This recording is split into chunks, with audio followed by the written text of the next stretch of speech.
And tonight we have Max Hawthorne on our show. He is an author and a cryptid researcher. So we actually have had Max on before to talk about his book, Kronos Rising, which I read and is fantastic, the entire series. I will warn you that if you do read it, schedule time to read it because you'll get addicted and you won't be able to put it down. So, with that being said, he is on tonight, up on everything that he's been doing since his last interview and to let us know what he has coming up. So be sure to hit the subscribe button, hit the like button, the notification button, all the fancy buttons, and we're going to go ahead and get into the interview. All right. All right. Hey, Max, how are you doing tonight? I am rolling. Thank you. How are you? Fabulous. We had some technical difficulties before the show, but that comes with the territory of virtual interviews. Yes, virtually speaking. Virtually speaking. So the last time we had you on, you had put out a few books, of course. Mhm. You had done the Kronos Rising series, which I have read the entire series. I had informed you that I made the mistake of reading, I think it was the second one, and then I went kayaking. Mhm. And that was a mistake. That was a Oh, mistake. I remember that. Yes. Yeah. I was kayaking and my kayak hit a tree trunk that was barely under the water, Mhm. and I about came out of my kayak. I was absolutely terrified. I was a That's little jumpy. So, I just wanna warn everybody that you should dedicate time to read it, but also don't do anything with water after you read it because it's very if you have a fear of the things in the water that you can't see, it will mess with your head, or at least it did mine. Yeah, but I tell everyone about your book because the third one, I believe, is it the third one? It is the one with the volcano. Oh, I don't want to give it away. it's Cronus Rising Diablo. Yes. Yes, Diablo. Okay, that one is my favorite Mhm. because the plot is basically, I'll just say this part, there's a prehistoric sea monster that is living in a volcano, and it's a whole environment, and when the volcano erupts, this thing is released into the world, and it is so good. Like, it's just your brain is fantastic, Max. Well, it's a little warped and twisted, but fantastic sounds great too. But it makes for such great story. I do love getting the visuals out there. I remember for Diablo, there was one of my favorite reviews where somebody said, I think it's Jurassic Park meets Pompeii.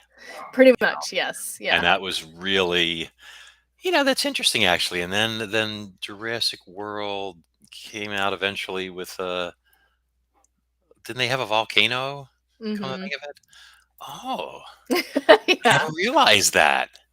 Yeah. Years later. Yeah. Wow. Oh, interesting. Yeah. Yeah, I have to say, there's some parallels there. But yeah, I really enjoyed the turning off my virtual background. Maybe my lagging will stop. But yeah, I really enjoyed the that one, especially about all of them. The storylines are just great, and yeah. So okay, so you have released those. You Mhm. have a number of books under your belt, which you can all see at chronosrising.com. Um, but you've been working on something else, which is the reason that we have you here tonight. Well, there was actually a couple other books. So after the Cronus Rising one, in fact, I did a last Halloween, not a few weeks ago, but of 2022. Actually, I did a Christmas horror thriller called The Sleigh, uh, Yes. which is actually one of my favorite books. I I was think. gonna say I have that one in my Kindle right now because I saw it when I was researching you for the show. I was seeing what you were up to, and I was like, "There's another one I'm gonna spend all night reading." Yeah, it was really something fun to do because it was delving into new territory. It gave me the opportunity to scare people on dry land for a change, for the most part. And of course, I was able to develop a nice mystique around Christmas. And there's not a lot of good Christmas horror stuff out there or sci-fi thrillers related to that. And the sleigh, Well, it slays, I guess is it, Yeah. and all that. Um, it's funny because there was actually a movie offer for it, which I rejected for assorted reasons, et cetera, and all Mm. that. But I'm sure like we'll get that out there eventually. But would it be okay if I just read the synopsis real quick? Well, absolutely. Cool. Let's see. Amazon. Okay. Well, there's a couple of I guess you'd call those endorsements up top. Max Hawthorne has created the ultimate holiday monster, and it is a total badass by D.A. Roberts, author of the best-selling Ragnarok Rising saga. He's actually in cryptozoology, Is D.A. he? Roberts. Yeah, Oh, because yes, yes, I knew that. I knew that. Just kidding. I knew that. I thought you said E.A. Roberts, and I was like, I don't know that it must be my vestigial Brooklyn accent. one. Little bit. Let's. The only Christmas cheer this year will be from those who live to see the dawn. For hardened NYPD homicide detectives Ilsa Dunbar and Andy Alvita, I have to do my narrating voice. Hmm. Christmas represents a holiday of horrors. Every December for the past decade, a cult of serial killers the press calls the Christmas cannibals has chewed the Big Apple to its core. Creeping in under cover of darkness, they bypass the finest security systems and slaughter entire families, leaving wreckage and half eaten corpses in their wake. But as Dunbar and Alvida's investigation leads them from one horrifying crime scene to another, they begin to realize there is something dark and deadly lurking in the shadows. It is an ancient evil whose roots are wrapped around the most iconic Christmas figure of all. And for those who meet its fiery gaze, the legend of Santa Claus will never be the same. Nice. I was already sold because I already have it in my Kindle app. But Thank you. anyone who loves true crime, you should you should get it. Anyone who loves true crime and holiday horror, you should get it. And anyone who has read the Kronos books, it's kind of like the perfect trilogy for me. Like I'm Trinity, that's the word. So I'm really excited to read it. I will leave a review and I will let you know. I very rarely leave reviews, which is terrible. It is Mm, it is a very yucky flaw of mine that I try to rectify. I do for my author friends especially, but I did leave a review on that book on Kronos because it was delightful, Thank you. traumatizingly delightful. James Matson. Hello. Sup, Yes. dude? Doug Miller. Nice striper on the wall. Oh, you can only see the underside, but thank you, Doug. That's from 1999 Montauk, back when it's only a 40 pounder, but then a 40 was big because they were so depleted and stuff. But Mhm. I'm really happy with it because I'll see if I can pull it up a little bit here. There You you can't go. see all of it, but it actually swept the New York State show that year from courtesy of my taxidermist, Star Trophy, President's Trophy, and Best in Show.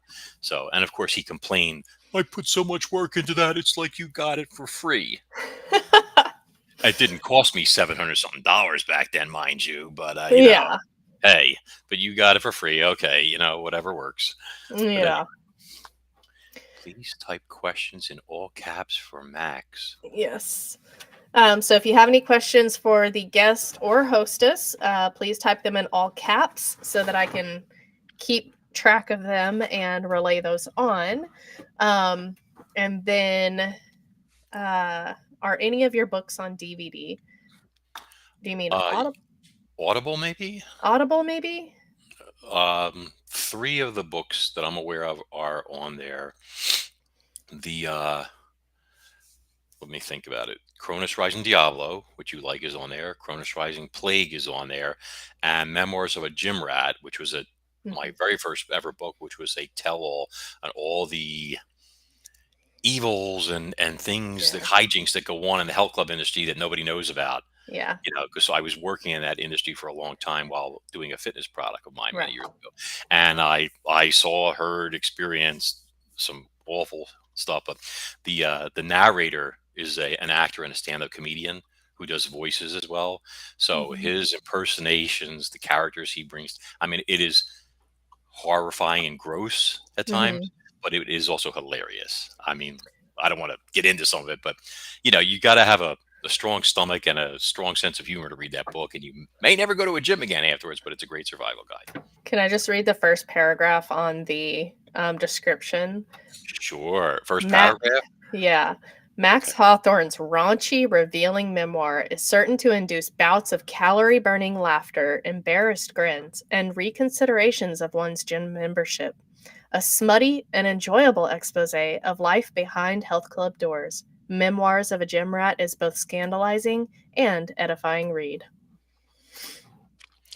And the Scandalizing. things I mean, one time this area supervisor, I was like managing a club. He's like, "Hey Max, can you check what's in the closet there?" He was looking for something. I open the closet and I catch a personal trainer and his client. Of Do you course. understand what I'm saying? Quite Oh and I my was like, god. "Whoa!" Like that. And I'm Yeah. like, carry on." And I opened the door and I went, "Oh, you're fired and your membership's revoked. Thank you." Yeah. And I shut the Oh door. my gosh. Yeah. I want to say the same thing about healthcare, actually. And so, like, that I work in human resources. And so, my old manager, she used to get so mad at Grey's Anatomy on how they portrayed our healthcare. And I'm like, but we literally get employee investigations all the time of employees being naughty, in the stairwells and, whatever. And so, healthcare is the runner up to gym memberships, apparently. So, yep.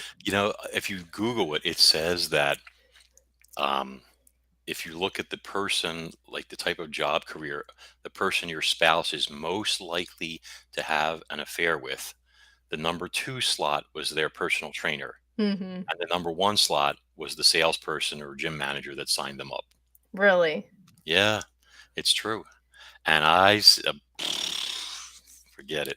I've never been to a gym, so I guess like I haven't been in a long time, I'm starting to get a little chunky here. I tell people like, I used to be like Arnold Schwarzenegger. Now I'm more yeah. like Arnold Schwarzenegger. Now I'm Arnold Palmer, you know, Yeah. round around the middle, losing my hair, whatever. I mean, well, now we know why. I wouldn't set foot in a gym again either. Especially a gym around you if they recognize who you are and what you wrote. I'm sure, Well, I Um, was actually one of the good guys, believe it or not, because I was on the side of the clients versus mhm. the owners, the I corporate gotcha. stuff like that. Yeah. I was always trying to get Yeah. my people the best possible deal and screw the company, which was why I Right. was very successful at it. Because people can appreciate when you know, you're Yeah. looking out for their best interest instead of just trying to line your pockets. Yeah. So, Yep. No, that's books a million, probably, but you're probably going to have to ask for it in advance. Can I find your books there? Yeah, you'd have to call them up. That's a chain of stores, right? Yeah, mhm. because it's only like the big five that automatically end up in all the stores. Oh, You okay. guys are a little indie house, but you can get the books, my books, anywhere. You just have to call them in advance and have them, order Order it. copies or whatever you Okay. want. Gotcha. Yeah, or Amazon. I'm an Amazon girl, so I mean, like, everyone's like, "Oh, I'm at Barnes& and Noble," and I'm like, "But why would I go there if it's on Amazon?" It's true, and I mean, I've gotten so much honestly into Kindle reading lately, partially because I would read to my little girl before bed, and Mhm. it's nice and bright. I can make it as bright as I want. I can enlarge the text if I want. Because I'm kind of senior citizen these days. But I didn't really appreciate it until I wrote my cryptid book, Mhm. Monsters and Marine Mysteries, which, believe it or Yes. not, was my first Amazon #1 bestseller. Really? Yeah, if you guys are into cryptids, cryptozoology, that's the name of the book, Monsters and Marine Mysteries. It's very all encompassing. It's got a lot of great stuff in there. People that are interviewed by me that nobody knows are still alive, sightings from the 70s and stuff, and even 60s. Everybody thinks these people were dead. And I Yeah. mean, I got like a lot of great details. But what I discovered is when you're writing something from a scientific perspective, even though the book's not boring, you have a lot of references in there. You know what I mean? Mhm. Like for details for information you're providing. So all those references in the Kindle are live. They're live links. So instead of saying like, oh, the world's largest great white shark, you can just click on that and it takes you right to it. Oh, So nice. instead of, yeah, if you have the paperback, you got to go, oh, I got to look this up and what is it? Yeah. Fine print here and all that. The Kindle does have some fantastic advantages. I feel really bad now that I've never utilized that function on Kindle, and I'm thinking back to all the blue underlined words that I've seen in Kindle app, and now I feel kind of bad. I've never clicked on those, and I'm gonna have to go re-investigate all my books now, all my favorites. All right. There was a question up here about What species did you have the angling record in? I never talk about that because it's one of the few times in my life I've killed a fish, and I felt so bad about it that I just I don't get into it. But it is an IGFA all tackle record. After that, I actually fought and quote landed, although we released them boat side, two sharks that would be world records to this date. One was a blue shark that was well over 700 pounds, and one was a nurse shark, which is not a glamour species, but it was a slow moving freight train.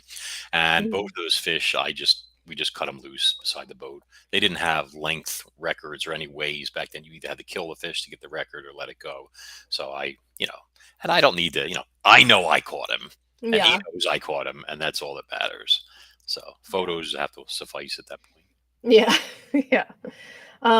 Okay, and Doug Miller said, one of the ways you fish for stripers is watch the birds because they're gather around looking for scraps from schools of stripers having an eating frenzy on bait fish. Have you ever used birds, crows, slash ravens, and buzzards to help find water and land cryptids or their fresh kills? I have not. Um, my cryptid experiences have been terrestrial wise, more from a safe distance and or via like infrared cameras and stuff like that of late. Mm-hmm. I've done a lot of, but I have seen crows beat the snot out of red-tailed hawks and great horned owls that were three times their size. So that's always been interesting. But yeah, I am familiar with the technique of, setting on like bait fish. When you have 1,000 seagulls churning around that area and diving into the water and stuff, you always, there's stuff there, and Yeah. you'll sometimes have like bluefish slamming Manhattan or bunker as they call them in New York and stuff, and stripers under them. Sometimes you'll see catch a big striper that has a bluefish bite on it because the bluefish get so frenzied, etc. But yeah, I mean, I've lost some monstrous fish. There's one in the book that Lord knows what it was, but it almost pulled me into the water, and it broke 400-pound test line like it was nothing, and the rod attached to it, an unlimited class tuna rod that I Yeah. was using on stand up that got snapped in half. Crazy. That's insane. That's don't you wish you had landed whatever it was? I don't know. My we were fishing for Goliath grouper, and I had like a Mhm. 100-pound grouper on there, and whatever it was ate that grouper. And when it got away, it left a swirl, like the water boiled up the size of Mhm. my office, which has got to be 15 feet across or something like that. Yeah. And the captain was like, "What the heck was that?" And I Yeah. said, "I don't know. You're the it's your nneighborhood." And he's Yeah. like, "Must be one of them 800-pound groupers people say they see all the time, but they never catch." And I said, "Well, now we know why you don't catch them because they weigh Yeah. 800 pounds." See. Nope, pass on that. Pyromedic said it's a Meg. A Meg got your grouper. If that well, I'd love to catch one of those too. Have you ever hooked a great white? No, I have seen one though off of Montauk many, many years ago, back when they were much less common than now, and it was enormous. And the captain that I fish with wasn't on a trip I was in, but he was telling me they had like a 130-pound blue shark on the line, and it got taken by a white shark, and all they reeled in was the head. And he said the expression on the blue shark's face was like this, like that, like what the heck, Yeah. It was a running joke, but yeah, big bait, big fish, right? Yeah, no kidding. Pass on that. So have you witnessed a water cryptid yourself? Um, there's a few things in Monsters and Marine Mysteries. I'm gonna say like not that I know of. Like some incident, like whatever ate that grouper, obviously was something gigantic, but it could have been Mhm. a mega grouper. It could have been I don't think it was a shark the way it acted and stuff like that. But there is a lake in New Jersey that I've gone to, which has in it, I believe, somebody released a giant freshwater stingray when it was young, and now it is like the dominant life form in this lake. And I'm talking about a stingray that's probably 6 or 7 feet across and weighs like Yeah. 600 or 700 pounds. So me and my dad, we watched its wake as it swam, and we were following with the trolling motor and stuff, trying to figure out, like what is that? And all you could see like the twin edges churning up from the edges, I guess, of the wings, we'll call them.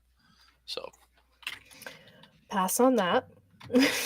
um, so my favorite thing about you, besides the works that you have that are enjoyable by me, is that you have had a cryptid sighting that we do not associate with water, but you had a cryptid sighting of a Bigfoot in the water. I've actually had one, two, three, four, five. I don't know how many cryptid sightings at this point, but yes, That one that especially, though. Yeah. yeah, that one was. It's funny because I until I started researching monster marine mysteries, I had kind of like forgotten all about that because at the time I didn't associate it with Bigfoot. I was not into cryptids back then. I don't even think I'd seen the Patterson Gimlin film. I mean, this is like 30 years ago. You know, back then we didn't have cell phones. I don't even know if we had pagers then. Trying to think, we might have. But yeah. Did you want me to Yes, say what? please. Yeah. I know you shared this last time on the show, but I have a lot of new listeners, and it is a Bigfoot show. So, and it's one of my favorite stories that I share with people because everyone, we see Bigfoot behind a tree, we see Bigfoot across a field. There's very few that involve water. So yours was very interesting to me. It was the strangest experience. Let's put it that way. Um, so my family, we used to have a house in Connecticut, Danbury to be exact, on Candlewood Lake. You know, it overlooked the lake. My grandfather built it like right after World War II or something like that. And it was a big house and it was great. It had a boat garage. And I used to love going up there when I was a teenager and in my 20s and stuff because, you have a 50-mile coastline lake loaded with fish. I mean, it was incredible. Hmm. So every time, spring, summer, fall, even I had a chance to get up there for a weekend with my brothers and stuff. We would head up there and yada yada yada. So we didn't have a boat at this particular thing. So me and two of my brothers, we had a plan to get up very early in the morning. And their Candlewood, like I said, it's a 50-mile lake. It has another lake, which technically I would say is part of it, but it's called Squance Pond. And Squance Pond is much smaller. I'd say it's maybe a mile or two miles long, something like that. Still not a small lake, but and the two lakes like connect at a narrow junction, like a street, and that narrows has a man-made causeway to allow with a road on it for cars to be able to go through. I don't know if it's one lane or two narrow ones. It's been 30 years, Hmm. but and that causeway was piled up with like rock and gravel. They had said that's how they built it, and under it to allow the two lakes to share water. There's, I guess, a steel reinforced concrete like conduit between them. I don't know how big it is, 6 feet wide, 8 feet wide, whatever it is. It's underwater, and that tube allows water and wildlife to swim back and forth between the lakes. Okay, Yeah. um, so we figured. Oh, and I should say on the if you're sitting on the gravel with the road behind you on Squance, there is like wilderness to one side. It's like a state park, and then there's some houses off to the right somewhere. Expensive houses, obviously, for that area. Yeah. And then Candlewood would be behind you. So since there were all these rocks there, we figured that that's ideal habitat for foraging bass, smallmouth, maybe some largemouth, etc.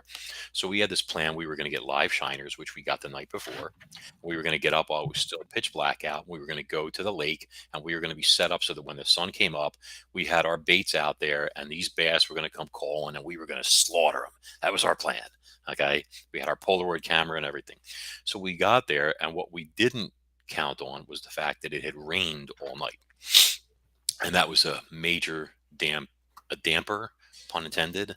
Okay, on the experience because when we got there, the water was the color of tea or Hmm. coffee without milk.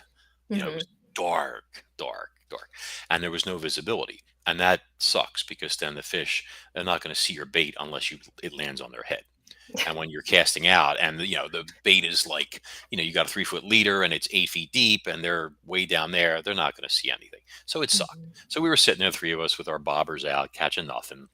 And after I don't know how long, half an hour or whatever it was, my two brothers said, "You know what? We're going to go fish the Candlewood side." So I was like, "Fine, I'll stay here. You guys go there."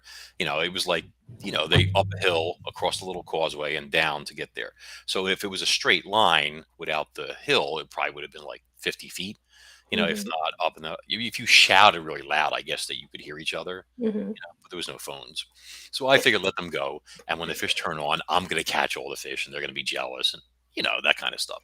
So I'm sitting on an upside down 5-gallon bucket, and nothing's happening, and the sun's creeping up, and the water is like glass that's called the color of coffee though, or tea. Okay, and nothing's happening, and the sun's creeping up, and I see something out there, and I'd have to really go there, um, if like to get an exact measurement, like to figure out how far this thing was initially, but it might have been 150 feet away when I first saw it, or something like that.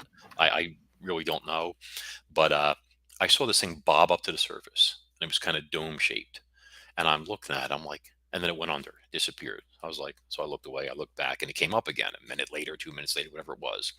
And I saw it again. And it was each time it would do this, it would be a tiny bit closer, you know? And I'm looking at it, and I'm like, I realized it was like hairy, and it was like a dark reddish brown or something like that. So I thought, is that a muskrat? And I'm like, nah, it's too big to be a muskrat. And then it came up again, and it's still pretty far. And I'm like, that's a beaver. It's got to be, because it looked like a beaver, the whole beaver's backside, the back, that curved part, similar color, and that big. But I'm like, no, that's not a beaver. And I'm looking, I'm like, what is that? Now it's got my attention, and I got Mhm. nothing else going on. I'm not catching any fish or anything Yeah. like that. So I'm sitting there watching it, and it goes under, and whatever it was could hold its breath for a minute or 2 minutes with no problem, and then it would pop back up. And each time it might be like 5 feet closer or something like that, you know, and I'm like, maybe it's a deer. Yeah, that's it. It's a deer. And I'm like, no, because a deer swims like the Loch Ness monster, the head, Mhm. neck, and then the body is, like a lot of those champ videos. People say champ is just a deer swimming by, Yeah. stuff like that. Um, so I'm like, it's not a deer. And I'm like, what am I looking at here? And then like I kind of like stood up a little bit, and I could, at this point, I could see like it was a head of something, like a rounded head, not conical. Let's be clear on that. It was kind of dome shaped, okay, and very hairy. And I saw like behind it, although it was in the distance, so it shrank away. Like the head straight at you and other things. There was like part of it beneath the surface and what looked like legs. So then I thought, this must be an Irish setter based on the color. Somebody's got an Irish setter that's out, you know, Mhm. swimming in the lake. And then I'm like, you're an idiot, because an Irish setter has a head shaped like a dog. And whatever Right. this, it looks like a hemisphere coming up, like half of a sphere, was definitely not part of an Irish setter. But I could see what looked like eventually like a body and legs behind it. See? And at that point, I thought it was only about 5 feet long. But keep in Yeah. mind, something's 125 feet away in the water, and you're Yeah. like looking at it straight on level. It's really hard to gauge size. You know what I mean? Just like if you see a bird in the sky, it's high up, how big is it? Yeah. It's 10 feet, it's 5 feet, nobody can really say easily. But and so I saw the legs would move each time it would go to submerge. And this is why I say this. The legs move together like this. Like Okay. a mermaid. Exactly. Like if you're wearing a mermaid suit, I go out for one as Halloween and stuff, but if you're swimming with it, the legs move together. They don't kick like this. Yeah. I've said this before. If and when somebody gets, really good footage or something of a Bigfoot swimming, you're going to see the legs moving together, and you're going to be like, Max was right. He wasn't crazy, that son of a gun, you know? So anyway, S but at this point, I still don't know what I'm looking at. You understand? Mer You were looking at mer squatch. Yeah, it was like driving me nuts. And in retrospect, I theorized this in Monsters and Ring Mysteries, that this thing, I thought it was probably a young one, and that it was diving for crayfish. See? And Mhm. that was my theory, that eventually, like, it would come up for a breath, eat whatever it just caught, dive back down, see or feel around, grab another crayfish or two, come back up. Like potato chips. You can't eat just one. You know what I mean? So anyway, and I would think a younger animal would be a little more brazen, but since it was so misty out and it was so quiet and the water was so flat, there was nobody on the lake, and it certainly didn't know I was there at first. This thing was very ballsy. Okay, so what happens eventually is that I'm like, I can't take it anymore. I need to know what this thing is. So I decide, you know what I'm going to do? I'm gonna back up the hill, the rocks, all the gravel and stuff like that, and I'm Mhm. gonna get high enough up that I can look down on it. Then I'll be able to see through even though the water's stained, I'll be able to see through it a little bit, and I'll be able to finally tell, satiate my curiosity about what this hairy thing is, which I was calling the hairy red thing. In a minute, I'll explain that to you. But anyway, so I didn't know what it was, honestly. So I start creeping up the hill, and I don't know how far I got up the hill, 10 feet, 15 feet, whatever it was. Um, I was watching this spot where I expected it to surface based on its previous pattern, you know, up, down, creep a little closer. I imagine it was working its way through the rocks, like I said, eating crayfish as it went and Mhm. stuff. But anyway, and I think its ultimate goal was to go through that conduit, that pipe or whatever. So what happens is I like stumbled on like my heel, dislodged some rocks, and I guess, and then it realized it had company. See, and sound travels through the water 4 times faster Mhm. than air. So it heard this immediately. And I was looking, and all of a sudden there was a tremendous splash. And it wasn't right where I was looking. It was maybe, I don't know, 50 feet that way or something like that. And I turned as it exploded up, and I think it came up, saw me, and then it went to dive. And what I did see, clear as anything, was its shoulder and its upper arm and its elbow and its forearm to the wrist, like this. And this part here broke the surface of the water like that. It was very muscular. It was covered with hair like an Irish setter, thick, Mhm. obviously wet, drenched water, but the hair was clinging to it and this thing had, I mean, I've got guns, but this thing was like, Yeah. like I lift trees and stuff like that. Yeah, And it stalking. just, yeah, and it went, poof, it went under like that. And I went, holy, something inappropriate. And I saw it was swimming sort of towards me, but it was aimed for that narrow channel where the conduit was, Mhm. as if it intended to go under that causeway. Okay. And so I rushed over to the edge there and I saw it kind of swoosh through. It was very fast and a very fast swimmer. Seriously. Mhm. I mean, like Phelps would never be Mhm. able to keep up with this thing, honestly. But and the scary part was that I had a moment of trepidation because it was much bigger than I thought when I saw the shadow whoosh by and the water went like this, went like that as it went through, because that Mhm. straight, we'll call it, was only, I don't know, 10 feet across, something like that, and it went right through the conduit. And I rushed up the hill, almost got hit by a car. I've said this before. Yeah, because I'm an idiot. And this is why women live longer than men, because we do stupid stuff. Okay, we think we're indestructible. Yeah. And I rushed down to my brothers, and I'm like, guys, look, look, look. I'm like, look right here, and I'm pointing down where the other side of the conduit is and everything. Mhm. And I'm like, there's this hairy red thing. And I'm telling you, I saw it. It was big and it was hairy. I saw an arm, an elbow, whatever. It's going to come through right now. Watch, watch, watch, watch, watch.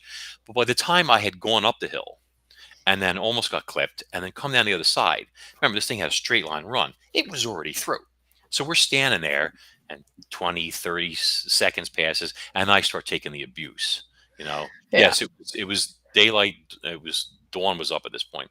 And um, so it had already come through. And of course, they were like, whatever, some inappropriate sibling comments, Mhm. whatever, stuff like that. And then as I'm taking this abuse, all of a sudden, like maybe 100 feet to the left, there's the coastline there. And there's all these big lily pads that come out, like, I don't know how far, 5, 10 feet from the shoreline, prime bass territory. And all of a sudden, there's this poof, under one of them, you see one of the lily pads like hops like that. And then there's some splashing, and another one hops up. And then moves, and another one. And the thing, in my opinion, was in the lily pads and was using them as cover to hide itself. And it could serve as for air. You got a lily pad for a Yeah. hat, and everything, and work its way along. And it did that. It went around the edge there, and then it was gone. Okay, that's what happened. But it never dawned on me until decades later that this was a Bigfoot, because I had just concluded that one of these rich people who have those houses there had like a huge pet orangutan. And this orangutan, for some reason, loved the water, which is inappropriate because orangutans do not love water. Yeah. Crocodiles over there and stuff like that. And it was out for a morning swim and it was diving for crayfish.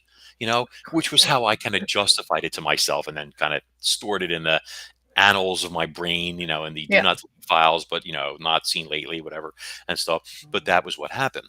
So then, like when I was on a show before, and I was talking about it, and a gentleman, he wrote in, he was messaging the host, and he said, "Tell Max he's 100% right." He goes, "I know the area, I know the spot." He goes, "I know the causeway," and he said, "And there are tons of crayfish there." Number one.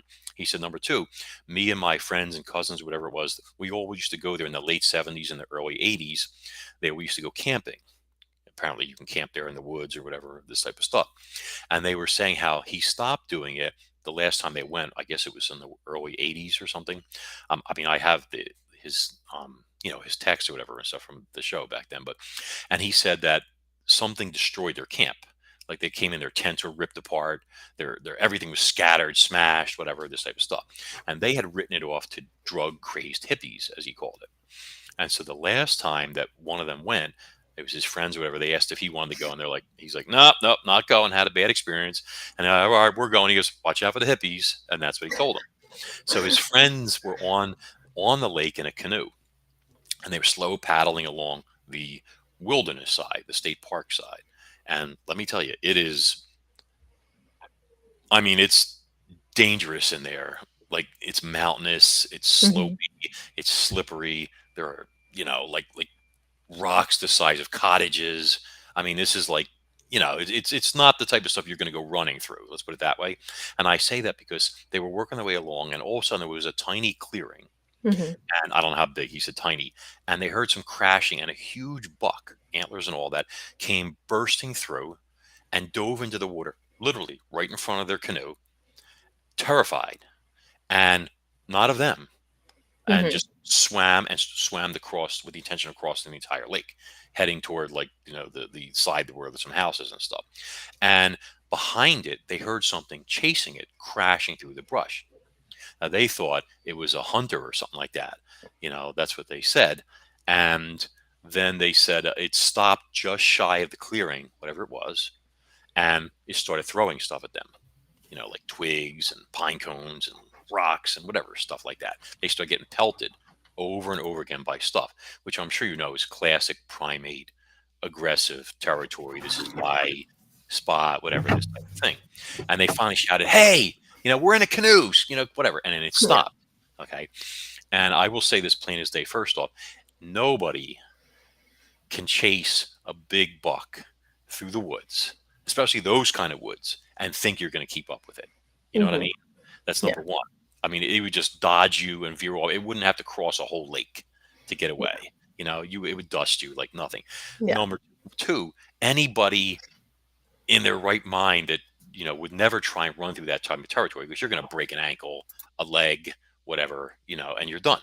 Okay. You don't it just you have to see to I mean, I put some photos in the book, I think, showing how you know squatchy, that's a nice word, that area is and stuff. But so anyway, so the point is he said to me, the guy who wrote in, he said it never dawned on me, but Max must be right, because that must have been a squatch that was chasing that deer and it was pelting my friends with stuff, because it all makes sense. And when I had like done research for the book, I found like an old thing from almost 100 years ago where it said like fishermen spot hairy wild child swimming in lake, you know. Hmm. And yeah, somebody else told me back then the term Sasquatch and Bigfoot was not known. So when Right. you see somebody covered with hair, Yeah. swimming in a lake and stuff like that, that's what they would say. Or ape man or man ape or something like that. Right. But that's basically what happened. So, I mean, for like 15 minutes, I sat there watching, unbeknownst to me, watching a Bigfoot swim and diving for crayfish. Apparently, that's what it certainly Yeah. appears to be. And, that was the story. That's like I said, it's one of my favorite because people are like they don't quite link Bigfoot with water. And, it's one of my favorite ones to say, like, oh, you're not safe on the water either. And then I, share that story. Um, and that's if they haven't read your books, which after they read your books, then they'll definitely not want to go out on the water or feel safe on the water. But it's amazing to me how hard our brains will work to concoct whatever to make something not be what it is. Like, oh, it's an orangutan, it's an Irish red setter, it's anything but what you're seeing, and how hard your brain works to protect itself. It's Hmm. fascinating to me.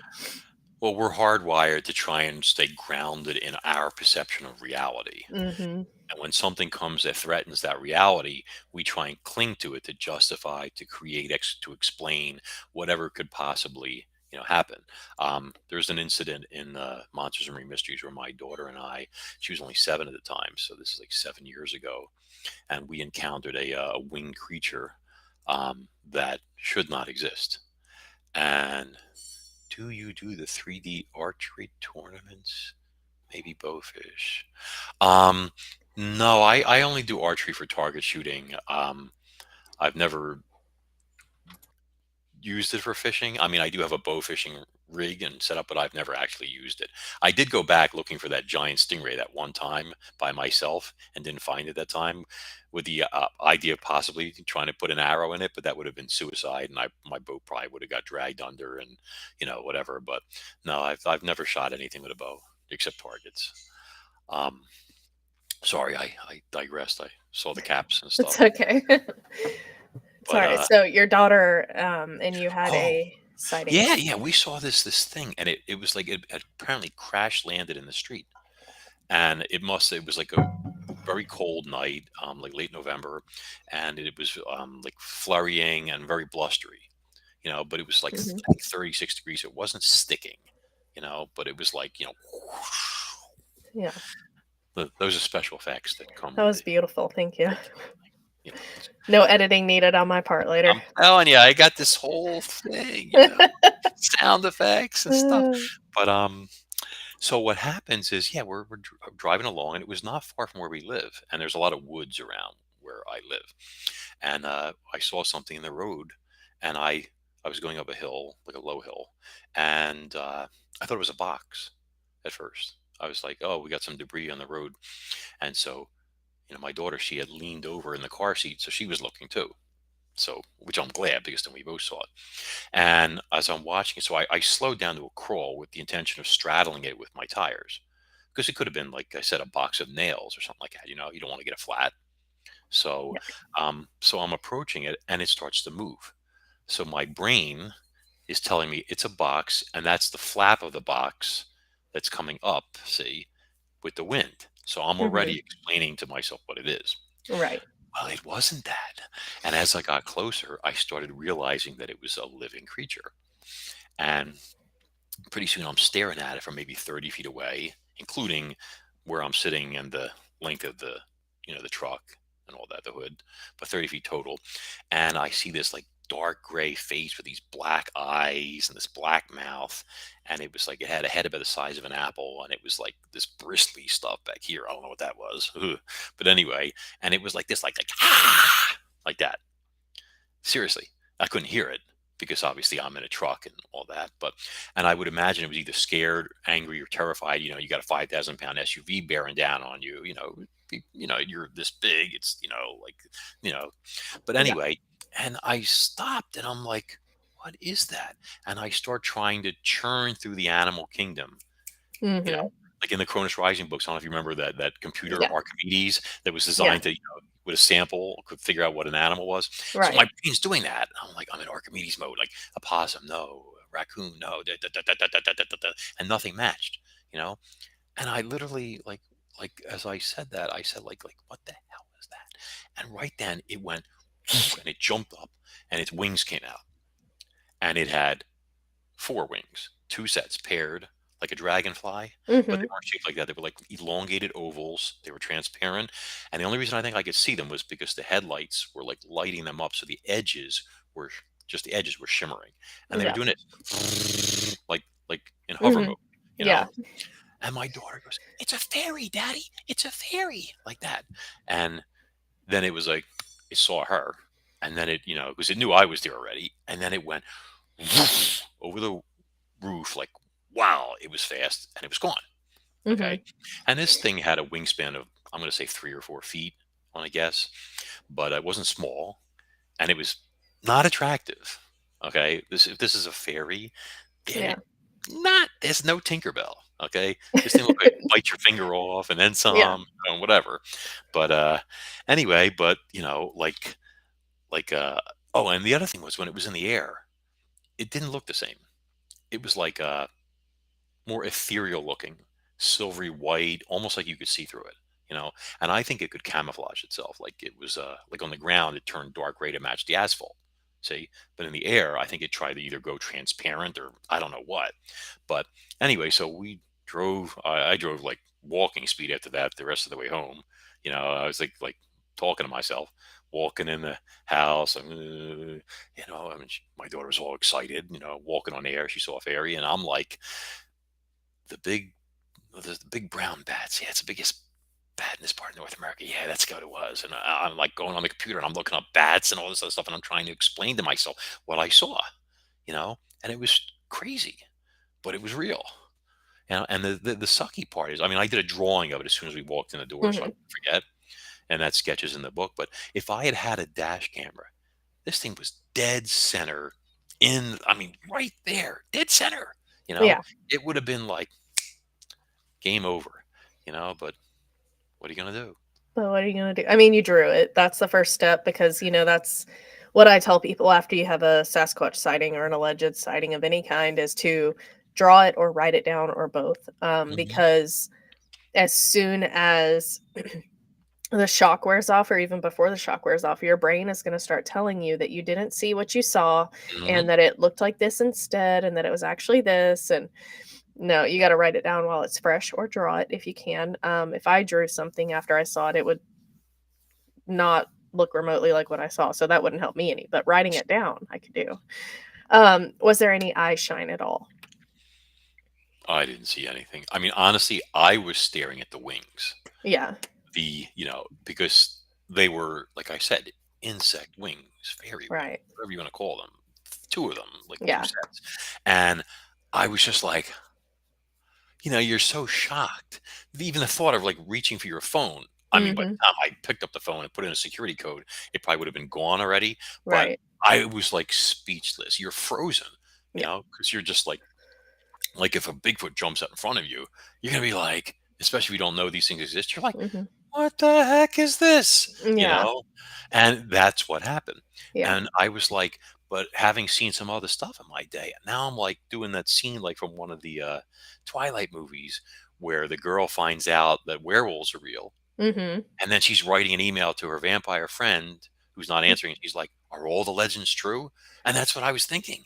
Yeah. Are they all true? This type of stuff, because what I just saw, what I Yeah. mean?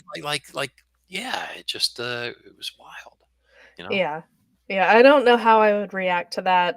Little people of any shape or variety kind of freak me out. So, um, yeah, that whole I've had someone reach out to me and send me pictures of the Fae, and I'm just like, it's kind of like Bigfoot, like it's circled, and I see a face there, but also that could be pareidolia. So, The um, dreaded P word. the P word and the circles. Shout out to Logan Craft's mom. She sells Squatch snacks and she sells little gummies that are red circles. And so just you should check it out. Check it out. I just turned into Sean Connery. Um, okay, so I No, want no to eye shine, Doug. no eye shine. So going back to water, Mhm. since you've shared some of your cryptid experiences, going back to water, let's talk about this documentary that's coming up. Oh, the documentary's already out. Oh, It came sorry. out Yes. actually, no, a couple months ago. We Okay. talking about the Megalon one? Yes. Yes. Yeah, it's something that I needed to put together. I mean, you have two choices when you put out like scientific theories. The first is you can do a formal paper, which the general public generally doesn't read. No. And and if you've ever tried to read one, it's like reading Latin if you don't speak the language. Honestly, Legalese. yeah, I think they try and do this to confound people or to sound, like more intelligent, or just to, Mhm. oh, it's this, these people must be magical if they can understand this language. Yeah. But you can do that, and I've did it for my theory on please your locomotion. Don't get me wrong, or you can do it in a video presentation, which I opted to do. So if you guys go on my YouTube channel, which I think is Supernatural Survivor with Max Hawthorne, or if I think it's at Real Max Hawthorne. If you just Google that, it'll take you right there. And it's like a 30-minute documentary. And basically, I have done over the years tons and tons of research, and the research and the fossils that back it up overwhelmingly indicate that the megalodon shark, as it became like moved into adulthood, converted from being a primary hunter when it was younger and a secondary scavenger, meaning it would hunt aggressively, and if it found something dead, it would feed on it, to the point where it got so big and cumbersome that it switched and became a primary scavenger and a secondary hunter, meaning like the majority of its caloric intake, the flesh it got was from whale carcasses, which it would either scent and track by scent, or it would steal from other predators, other sharks, smaller megalodons, etc. But that's what it was. Its teeth and everything bear that out, that they were designed to process carcasses, etc. So there's an actual full documentary on that that details everything. And I mean, I can take questions on it. I have fossils here to show whatever you need. Yeah. I think I found the link, so I put it up in there. Put it in the thing. And it is on your channel, Supernatural Survivor with Max Hawthorne. So I survived the ferry, so you did, and the mare squatch there. So imagine, uh, imagine if I had hooked it, because I was joking. Like if I had thrown a lure out there and yeah, snagged it, you could have got Sasquatch DNA and solved the mystery 30 years ago, and we would have been done with this. I wouldn't have a show. or it would have spooled me or come out of the water and just inserted my rod someplace I'd rather it not go. I mean, Yeah. we're gonna stay positive here. You would have gotten Sasquatch DNA, and or you would have gotten an angry Irish red setter, DNA, whichever. Or Um, they would have said that.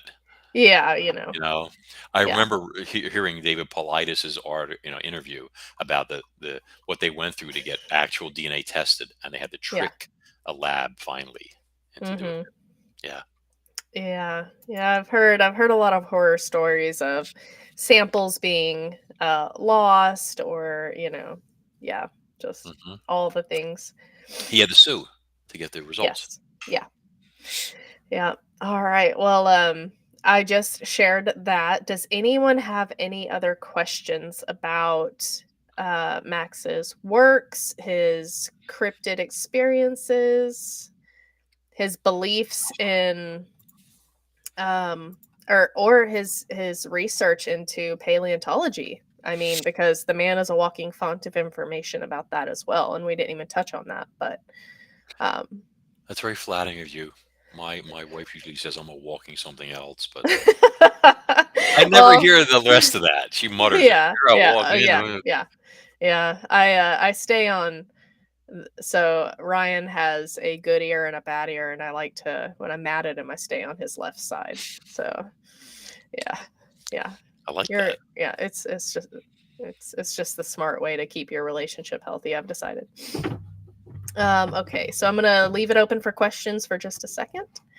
And you guys be sure to go to chronosrising.com, and you can check out all, like I said, all of his works, all of he has merchandise, he has the blog, he has links to other things, and so you guys go check it out. There's a lot going on.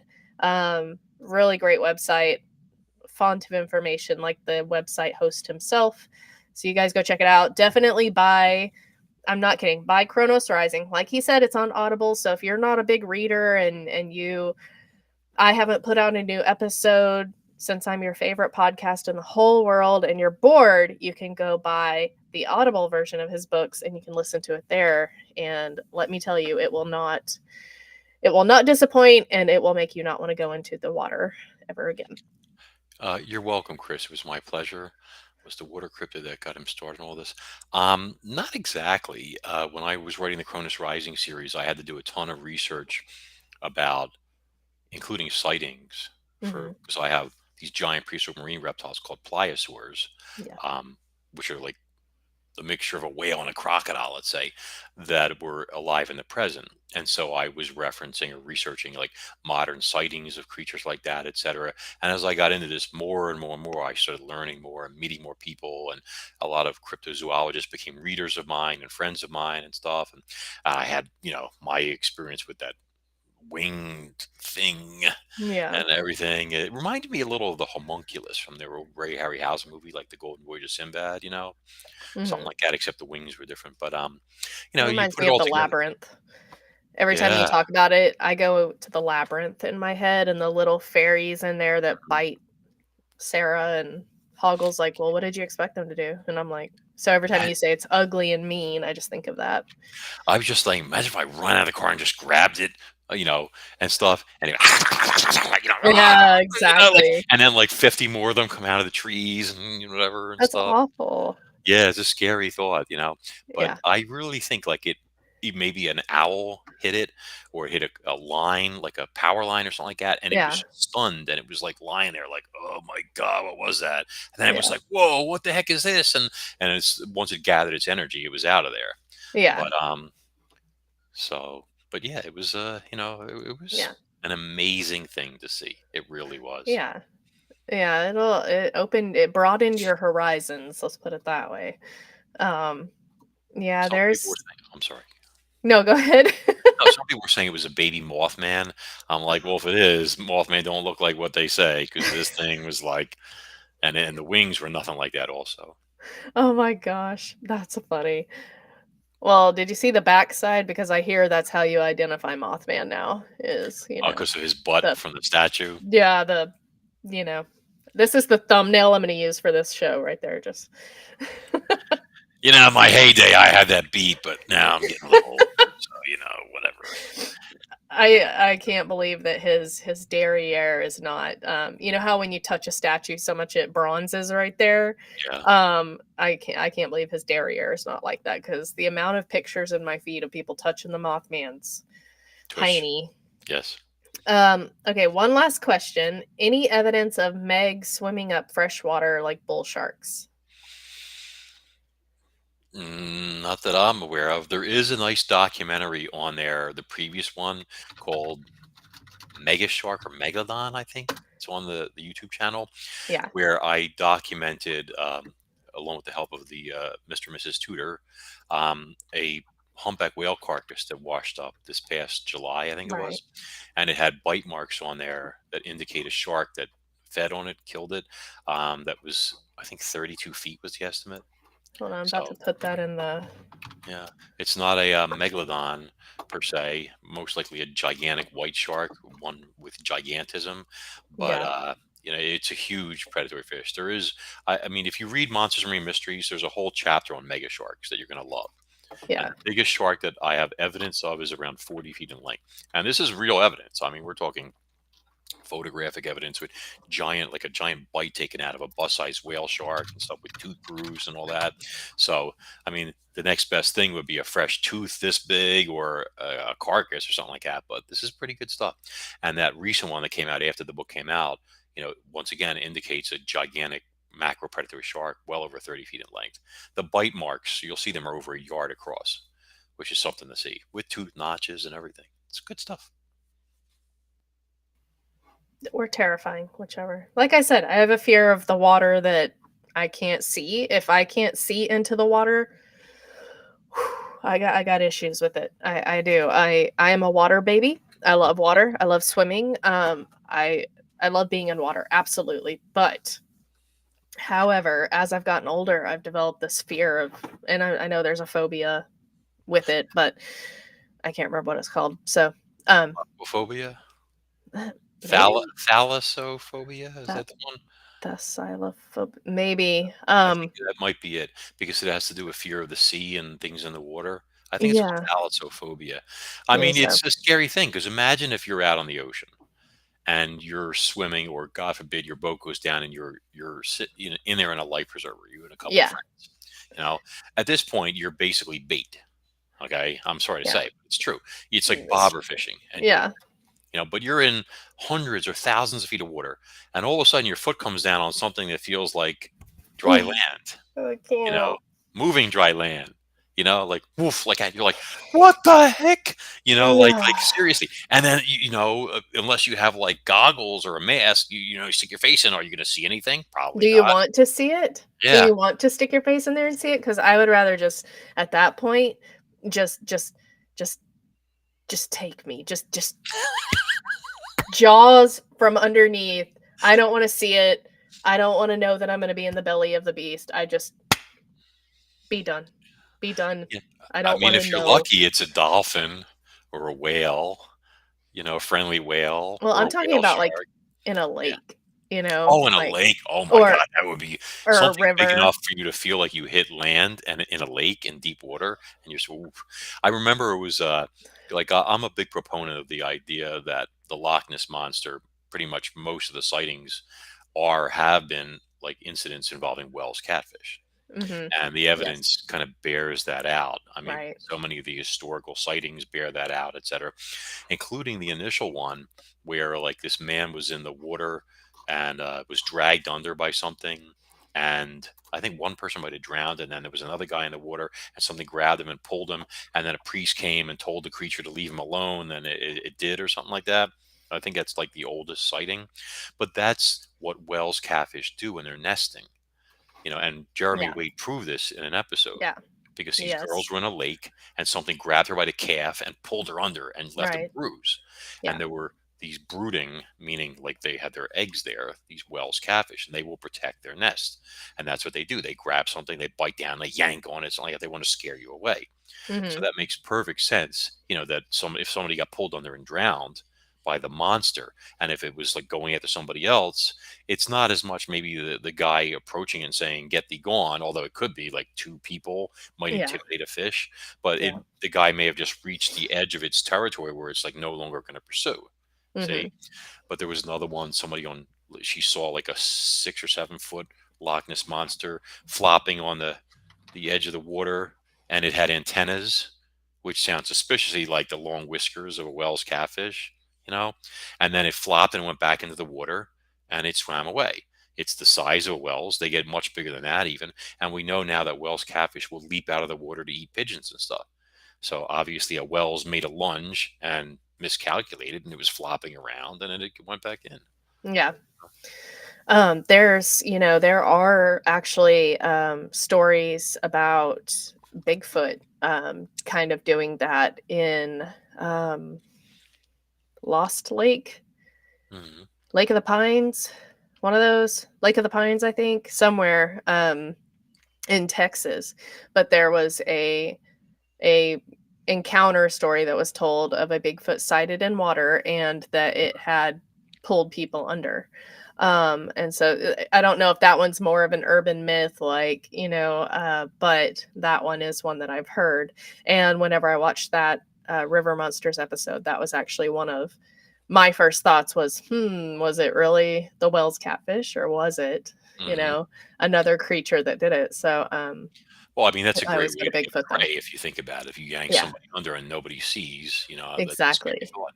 I mean, Yeah. I remember I read about some hunters were, I think this might have been of Canada or something, and they were near the shore and they saw this huge Sasquatch, and it obviously was aggressive, and it started wading towards them, roaring and stuff, and it kept coming, and one of them shot it in the chest with a 30-06, and it like roared and screamed at them or whatever, and then they took off. But Yeah. it was yeah, I'll pass scary on stuff. that.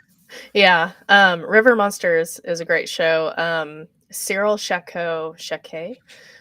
he had a show, and it is actually one of my favorites. As much as I love Jeremy Wade, and I did love his show, Catching Monsters, or I think it's Catching Monsters, maybe with Cyril Shake. Like that one was really good. Also, if you guys, kind of have watched all the River Monsters about 5 times, and you want something different, check that one out. It's older, but it's really good. Avocado Lake, he said. People been pulled over in Fresno County, California. Yeah, it was actually in Texas, this one that I heard, and it was said that they had like underwater caves or something under the banks where they could, stay or something. Yeah. Could be gigantic catfish. You always hear these stories. People say they see catfish the size of small cars at Yes. the base of dams and stuff like that. Yeah. It, Yeah. I wouldn't put it past an enormous catfish either. To grab No. a prey. I mean, if it was that big. Yeah. Yeah, Jason had mentioned that earlier about that, and that they had seen eyes the size of headlights down there, and that's See, this is why I have a phobia. It is a legitimate phobia, my friends. Okay.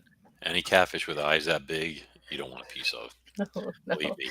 Only time my eyes get that big is when I walk in a Golden Corral or I was out gonna near say, Tamara.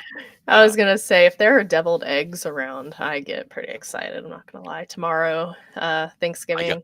I got yelled at for eating all the deviled eggs one year. Me too. Max, did you eat all the deviled eggs? It's No. He had possibly. some too, my other brother. And so Uh-huh. we got, yeah, for years, my dad lectured us about eating all the deviled eggs. Yeah. I mean, like every holiday, every Thanksgiving, watch the deviled eggs. Don't leave these two alone with them. All this stuff. And I'm like, you Do you know, know why? It's well, I because mean, it's because there's that special platter that your mom or grandma puts it on that has the whole cutouts for the deviled eggs, and they have to have that amount because if one's missing, it just looks awful. That's the only reason. you eat a dozen deviled eggs and they never let you live it down. One Never. time, you know?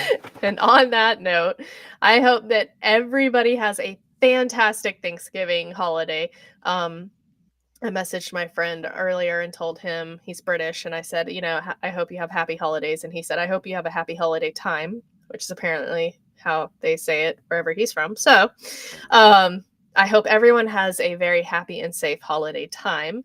And while you are sitting around avoiding your in laws, order Max's book from Amazon, again, chronosrising.com, and finish the entire series and start Slay for Christmas break when you're around your in laws again. Okay. So there's my shameless plug for you. And thank you And so much for coming on tonight, Max. I am thankful for you. I am thankful for all your fine people, listeners. And thank you for those shameless plugs. I Yeah. can't thank you. Well, absolutely, absolutely. I can't speak now. I'm thinking about deviled eggs and I'm drooling. Um, exactly. That's what I was not mentioning was the deviled eggs. You can always tell who ate them if you give it a couple hours. It will come back to I bite always you. sneak out before that happens. So Oh, that's smart. Well, thank you so much for coming on. I hope you have the happiest of holidays and you guys go buy his book. All right. thanks. Stay